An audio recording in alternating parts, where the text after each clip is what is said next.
السلام علیکم ورحمۃ وبرکاتہ۔ معزز ناظرین کرام، آج کی ویڈیو میں موت کی حقیقت کو بیان کیا جا رہا ہے کہ موت بھی ایک حقیقت ہے۔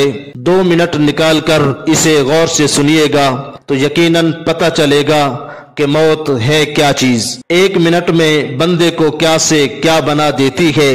تو سنیے کہ سب سے پہلے انسان کی موت پر مرنے والے انسان سے جو چھین لیا جائے گا وہ اس کا نام ہوگا۔ اس لیے جب انسان مر جائے گا تو لوگ اب اس کا نام نہیں لیں گے بلکہ کہیں گے کہ لاش کہاں ہے، اور بندے کے نام سے نہیں پکاریں گے۔ اور پھر جب نماز جنازہ پڑھانا ہو تو کہیں گے جنازہ لے آؤ، اس کا نام نہیں لیں گے۔ اور جب اسے دفنانے کا وقت آ جائے گا تو کہیں گے کہ میت کو قریب کرو، اس کا نام بھی یاد نہیں کریں گے۔ اور اس وقت نہ اس کا نسب اور نہ ہی اس کا قبیلہ اس کے کام آئے گا، اور نہ ہی اس کا منصب اور شہرت کام آئے گی کہ اس کا منصب اور شہرت کیسی تھی۔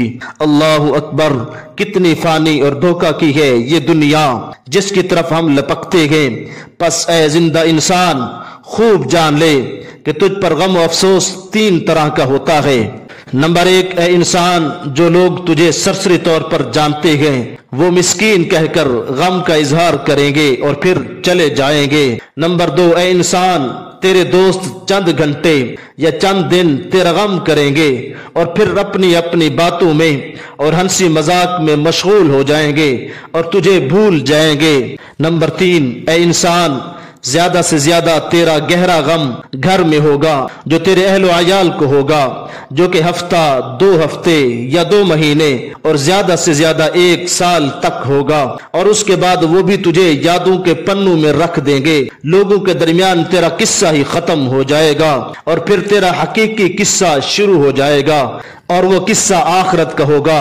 اے انسان، تجھ سے چھین لیا گیا تیرا جمال، مال، صحت، اولاد جدا ہو جائیں گے تجھ سے، تیرے بڑے بڑے مکان اور خوبصورت سے محلات، اور پھر چھین لی جائے گی تیری بیوی، الغرض ساری دنیا ہی چھین لی جائے گی اور تیرے پاس کچھ بھی باقی نہیں رہے گا، اور جو تیرے پاس باقی رہے گا وہ صرف اور صرف تیرے اعمال ہی ہوں گے جو باقی رہیں گے، وہ چاہے برے اعمال ہوں یا اچھے اعمال ہوں، یہ تیرے ساتھ جائیں گے۔ اور اب تیری حقیقی زندگی کا آغاز ہو جائے گا۔ اب یہاں سوال یہ ہے کہ اے انسان، تو نے اپنی قبر اور آخرت کے لیے اب سے کیا تیاری کی ہے، جو اب قیامت تک قبر میں رہنا ہوگا اور یہاں جزا و سزا بھی ملتی رہے گی، اور پھر قیامت کے بعد ہم نے جہاں رہنا ہے وہاں ہمیشہ ہمیشہ ہی رہنا ہوگا۔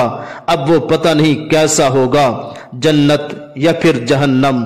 اللہ رب العزت ہمیں دنیا اور آخرت میں سرخرو فرمائے، آمین۔ وما توفیقی الا باللہ۔